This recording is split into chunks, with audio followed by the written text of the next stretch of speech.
It's good to be back here in this role again this week. Hope you aren't tired of me yet. I'm sure you'll be glad to see Major Jerry back at the pulpit next Sunday. But it's good to be here, and it's good to see your faces this morning. I was questioned last week about the length of my message. Normally I speak for about 25 or 30 minutes, and last week it clocked in on YouTube at about 13 minutes. So I'm tacking that extra time onto this morning. I'm not doing that. It's those moments where you prepare something and everything you want to say is there. You don't need to add anything more.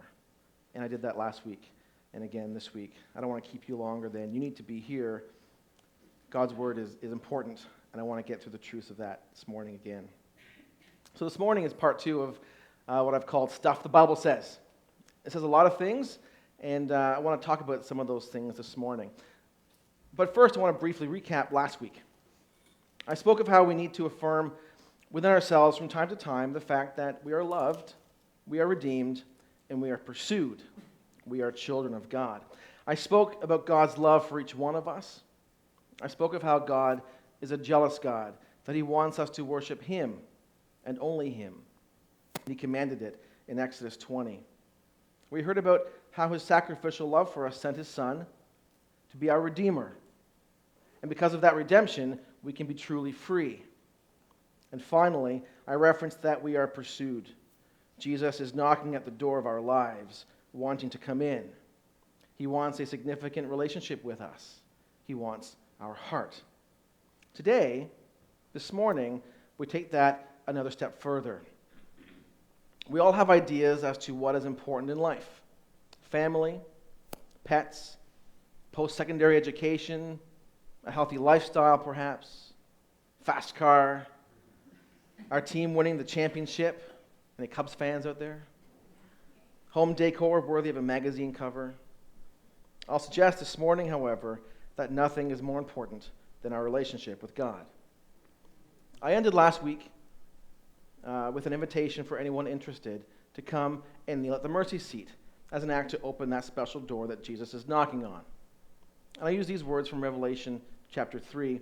Here I am. I stand at the door and knock. If anyone hears my voice and opens the door, I will come in and eat with that person and they with me. The reason I always end my messages with an invitation to find Jesus or to redevelop that connection is because a relationship with God is key to a life worth living. And there are benefits to having a relationship with God for us as believers, and I want to talk about a specific benefit this morning. May I be blunt? Will you allow me to be honest? Life sucks sometimes. It's not a word we often use in our household, but it does. It's hard. It's messy. And not just out of control, but often out of our control.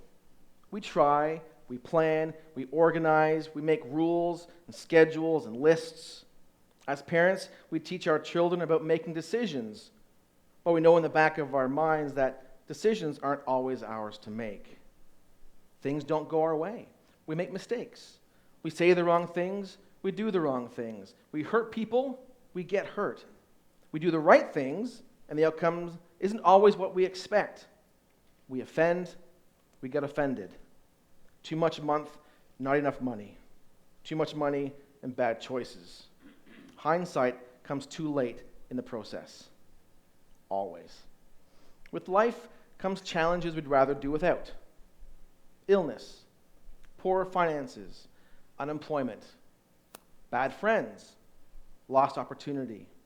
These things sap our strength, cause us to question everything, and cause us grief.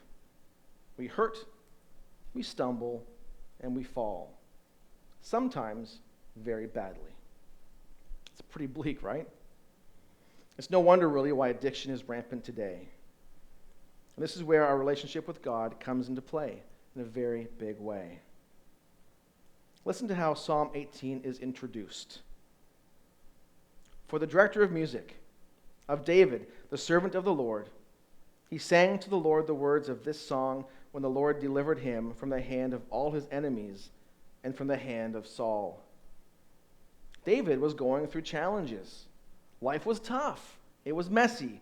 There must be times where he has had his hands over his face, saying, "Are you kidding me?" There was an image last week during Game 7 of the World Series in the 8th inning. If you were watching it, bottom of the 8th, Cubs were winning by 2 runs. Up comes Davis to the plate. He cracks a 2-run home run to tie the game. In the outfield, a Progressive Field, Cleveland territory, were 2 Cubs fans, and the ball landed right beside them.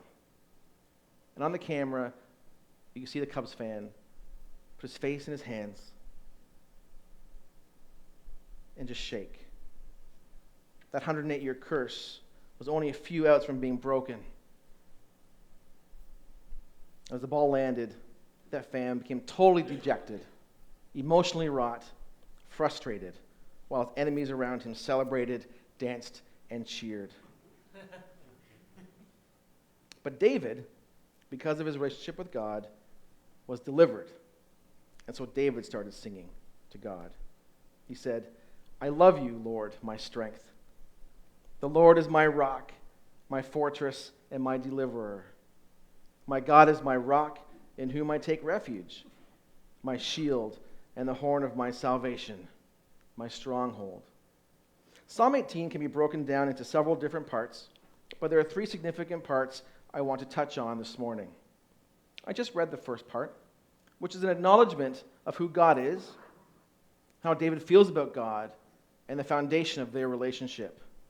God is our strength, our rock, our fortress, our deliverer, our shield, and our stronghold. When life gets in the way, we can count on God to be all we need to get through. Remember, we talked about it last week. God loves us, truly, madly, and deeply. But as we continue to read through, David goes on to talk about why he feels the way he feels, the reason he is singing praise to God. The second segment of this chapter shows the heartache David is facing as he writes these words. "I call to the Lord, who is worthy of praise, and I have been saved from my enemies. The cords of death entangled me. The torrents of destruction overwhelmed me. The cords of the grave coiled around me. The snares of death confronted me. In my distress, I called to the Lord. I cried to my God for help. From his temple, he heard my voice. My cry came before him into his ears." If you listen closely, you can hear the anguish in David's voice and can picture the torment he was facing. Think about it. Cords of death entangle me. Torrents of destruction overwhelm me. Cords of the grave coil around me. Snares of death confront me. Is he for real? It's messed up. Talk about having a bad case of the Mondays. In today's culture, he'd be going to his doctor for a smorgasbord of pills. He'd be lying down in a dark room and listening to the sounds of the seascape. But no, he called to the Lord. He cried to God for help. I love that line. He simply called out to God for help. We don't know the words he used. He may not even have had words to say, but he knew he had to call out to God. And God heard. And God acted. Bringing us to the third significant segment of this chapter, verses 16 to 19. He reached down from on high and took hold of me.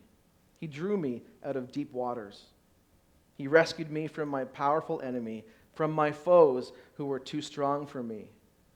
They confronted me in the day of my disaster, but the Lord was my support. He brought me out into a spacious place. He rescued me because he delighted in me. He reached down from on high and took hold of me. He rescued me. The Lord was my support. From a place of feeling trapped, God placed him in a spacious place. Out of deep waters, God placed him on dry land. When weak in front of his powerful enemies, God's strength rescued him. God supported him. He became free and unencumbered. David was delivered to a place where he could stretch out, smile, and dance. A place to relax and take a breath. A place to be happy. As I wrote that, I immediately and only thought of the opening sequence to this movie. Please watch.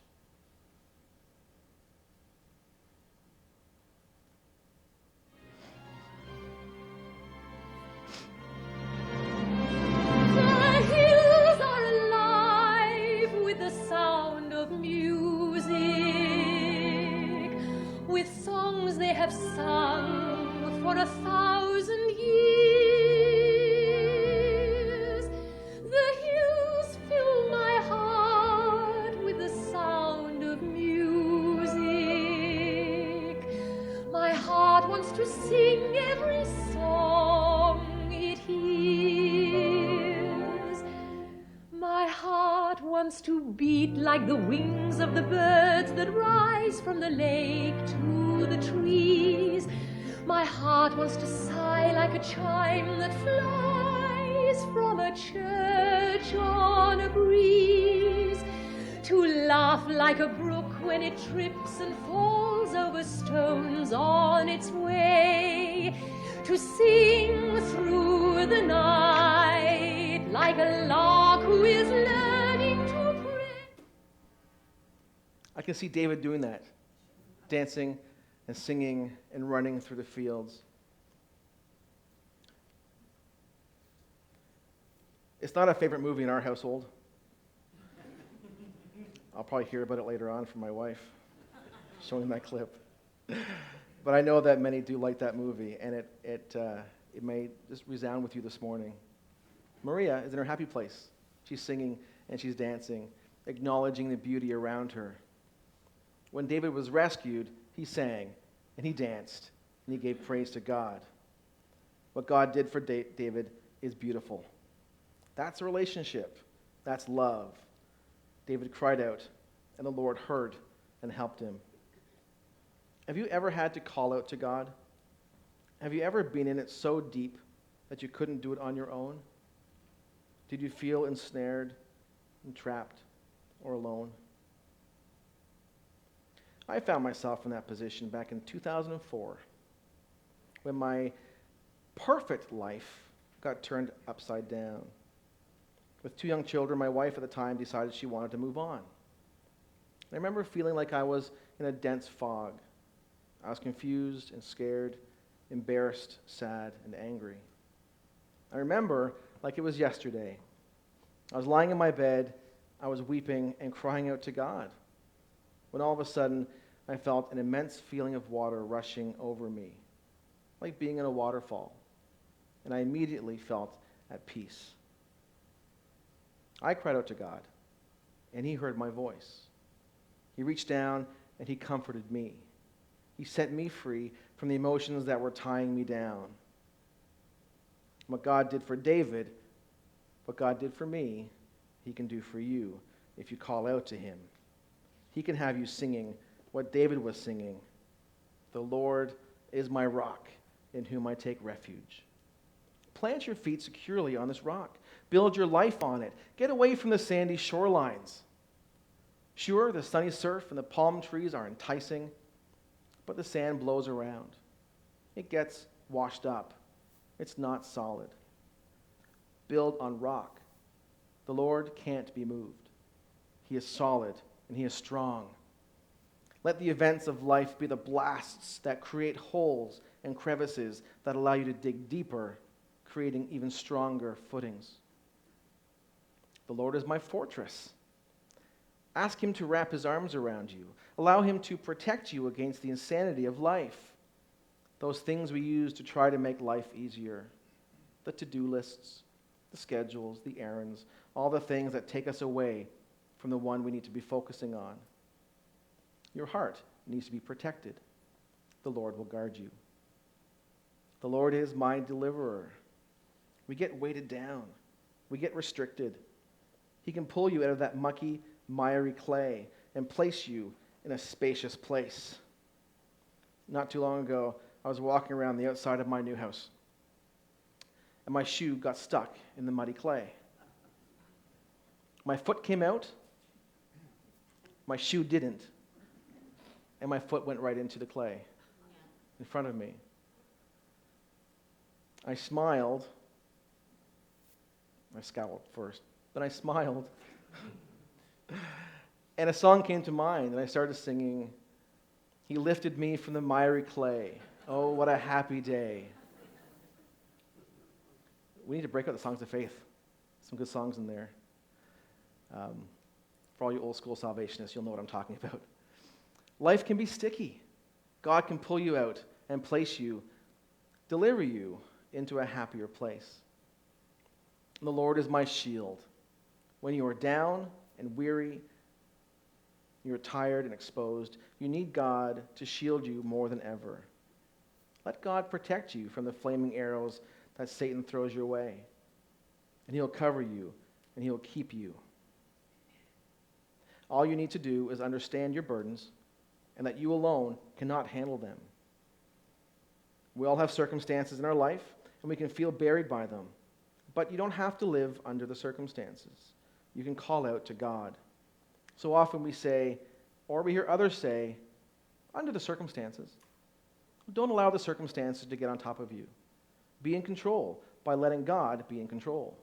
That way you can say, considering the circumstances, or despite the circumstances. By reframing your outlook this way helps keep Satan at bay. Know that I'm not suggesting that everything gets easier or that life becomes all cotton candy, unicorns, and bubblegum. Not at all. But calling out to God gives control to the one who values you more than you value yourself. As the deer pants for water, so my soul longs after you. You alone are my heart's desire, and I long to worship you. You alone are my strength, my shield. To you alone may my spirit yield. I encourage you to allow your heart to pant after God this morning. Allow your soul to long after him. Doing so takes away the need to use words. He will hear and he will act. As the band comes, if you need or want to seek God's power this morning, I invite you to come to the mercy seat. It's a place, it's a bench. In and of itself is a place of wood, but God is there. He makes it holy. And you can meet with him this morning, or you can stand where you are. Acknowledge God the way David did. I love you, Lord, my strength. You are my rock, my fortress, and my deliverer. You are my rock in whom I take refuge, my shield and the horn of my salvation, my stronghold. Is Jesus knocking at your heart's door today?